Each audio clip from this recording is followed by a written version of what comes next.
I stood there, in the heart of what was once a barren, desolate landscape, now transformed into a lush, thriving ecosystem.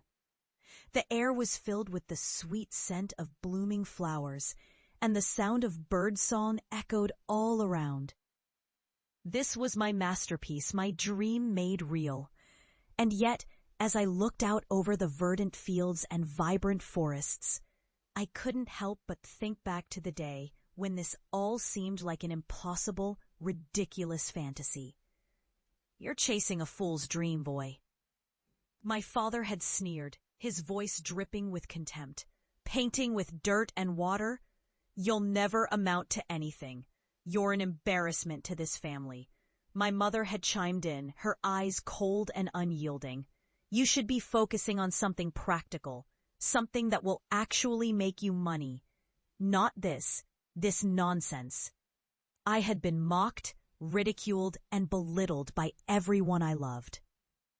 They had laughed at my dreams, scoffed at my ambitions, and told me I was destined to fail. But I had seen something in that barren land, something that no one else could see. I had seen potential, beauty, and life waiting to be unleashed, and I was determined to prove them wrong. So I left. I abandoned the past, fueled by the sting of rejection and an unwavering resolve to prove my worth. I set out on a solitary journey, armed with nothing but my passion and my dreams. The road was long and arduous, filled with challenges and setbacks that would have broken a lesser man. But I was not a lesser man. I was a dreamer, a visionary, and I was not about to let anyone or anything stand in my way. I started small, experimenting with different techniques, different plants, and different landscapes. I failed, I learned, and I adapted. I faced ridicule from strangers, scorn from so-called experts, and doubt from within.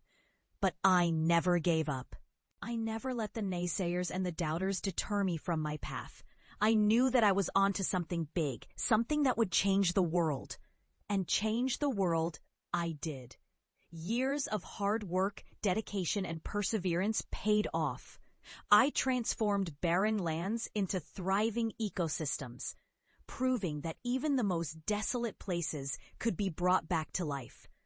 My work caught the attention of the world, and soon I was inundated with requests from governments, corporations, and individuals who wanted to see their own barren lands transformed. I became a pioneer in the field of ecological restoration, a name synonymous with hope, renewal, and rebirth. I was invited to speak at conferences, write books, and even consult on international projects.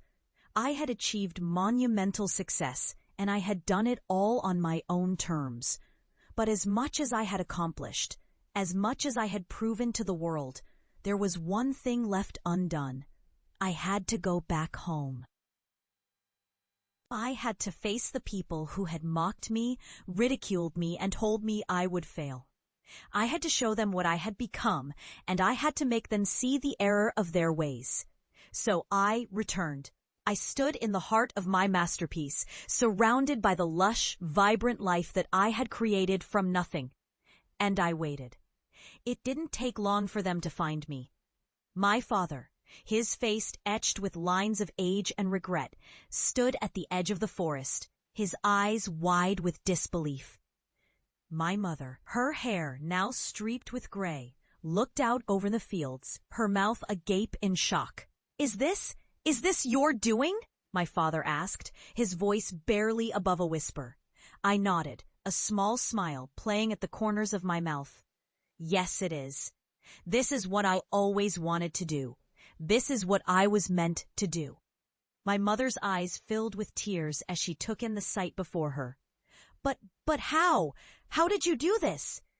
I turned to face them, my voice steady and sure. "I did it because I believed in myself, even when no one else did. I did it because I saw potential where others saw only desolation. I did it because I refused to let anyone or anything stand in the way of my dreams." My father's gaze dropped to the ground, shamefaced. "We were wrong, son. We were so wrong.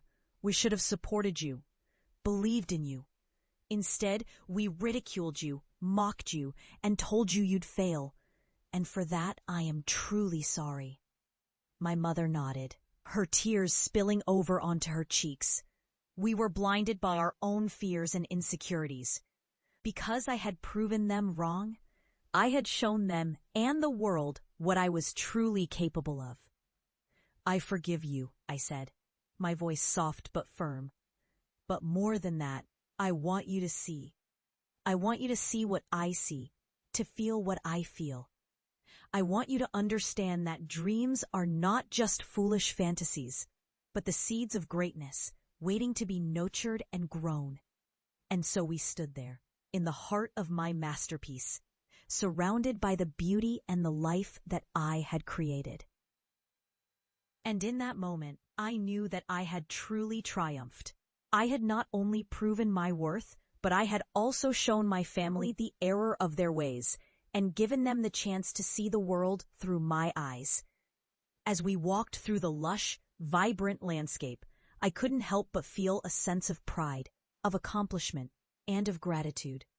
I had come so far, had overcome so much, and had achieved so much, and I knew that this was only the beginning. There were still so many barren lands to be transformed, so many dreams to be chased, and so many lives to be touched. But for now I was content. I had faced my demons, had conquered my fears, and had proven to the world and to myself that I was truly capable of greatness. And that, in the end, was all that mattered.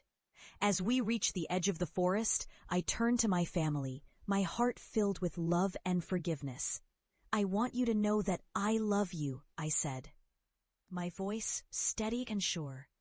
"And I want you to know that I forgive you.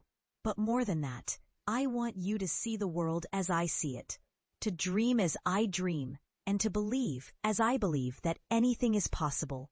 And with that, we turned and walked away, leaving behind the barren lands of the past and stepping into the lush, vibrant future that lay before us. And as we walked, I knew that I had truly triumphed, that I had proven my worth, and that I had shown the world and myself what I was truly capable of. And that, in the end, was all that mattered. For I had not only transformed the landscape, but I had also transformed myself, and in doing so, had given others the courage and the inspiration to do the same. And that, I knew, was the true measure of success.